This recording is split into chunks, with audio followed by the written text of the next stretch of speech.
ओम श्री गुरुभ्यो नमः। स एष पूर्वेशामपि गुरु कालेनान अन्वच्छेदात्। आनंद का दूसरा पंख योग, और योग में आज हम चर्चा कर रहे हैं संतोष। ऋषि पतंजलि कहते हैं संतोष धन अनुत्तमम, उत्तम से भी बढ़कर अनुत्तमम संतोष धन है। एक श्लोक है जो ये कहता है कि घर के अंदर धन है, घुड़सवारों का धन है, अन्न का धन है, खेतों का धन है, खलिहानों का धन है, पुत्र पुत्रियों का धन है, लेकिन उन सब से बढ़कर जो धन है वो है संतोष धन।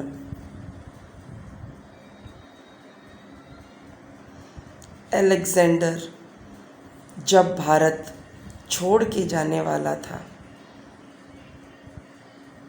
तो उसको राह में एक नदी के किनारे एक फ़कीर दिखा जो विश्राम कर रहा था धूप के तले। मंद मंद वायु बह रही थी, हल्की हल्की धूप थी और वो बहुत आनंद में विश्राम कर रहा था। तो अलेक्जेंडर ने उससे पूछा कि तुम इतने प्रसन्न क्यों हो, तुम्हारे पास तो कुछ भी नहीं है।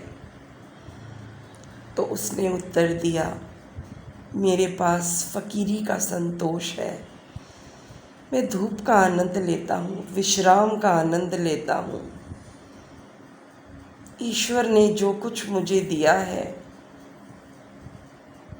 उसके प्रति जागरूक होकर मैं संतोष से मेरा हृदय भरा पड़ा है।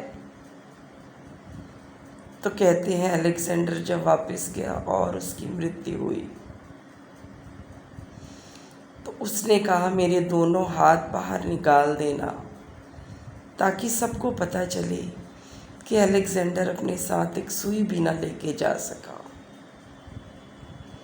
उसने संकेत किया कि जीवन में संतोष का होना कितना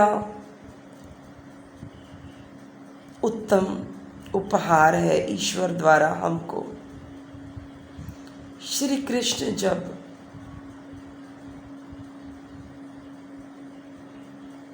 मिलने गए, संधि करने गए दुर्योधन से,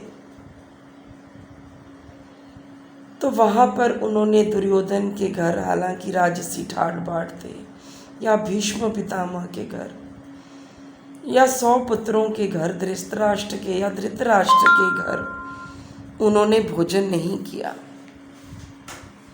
उन्होंने भोजन किया सुदामा, क्षमा कीजिए, उन्होंने भोजन किया विदुर के घर।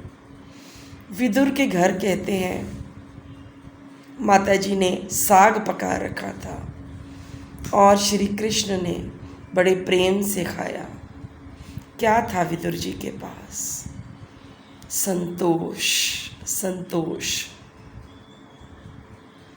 कहते हैं शबरी ने ऋषि मुनियों का राह वो साफ करती थी, उनके राह से कांटे बीन देती थी। ना उसके पास अधिक ज्ञान था, ना बहुत ऋषियों जैसा तप था, लेकिन उसको इसी में संतोष था।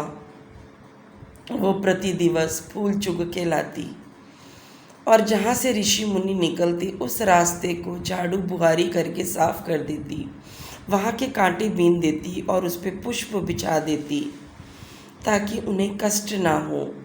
जगह जगह फल रख देती, जल रख देती। इसी सेवा में उसको संतोष था और उसको अपने इष्ट देव के दर्शन हुए और इष्ट देव के वो सम्मान की पात्रा बनी। ये है संतोष धन। अगर हम प्रति दिवस, हमें कम मिल रहा है, हमें लग रहा है हमें ज़्यादा मिल रहा है, लेकिन कभी हम भूखे पेट नहीं हमें ईश्वर सुलाता। कभी बिना छत के नहीं रखता। धरती पे कोई ऐसा नहीं हो जिसने कभी ना कभी हमारी सहायता ना की हो। इसी में संतोष करें तो हम अत्यधिक आनंद को उपलब्ध हो सकते हैं। तो ये है आनंद का दूसरा पंख, संतोष। ओम तत्सत। ओम तत्सत। ओम तत्सत।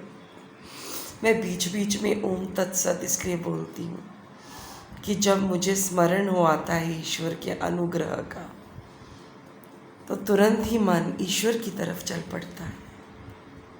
ओम तत्सत।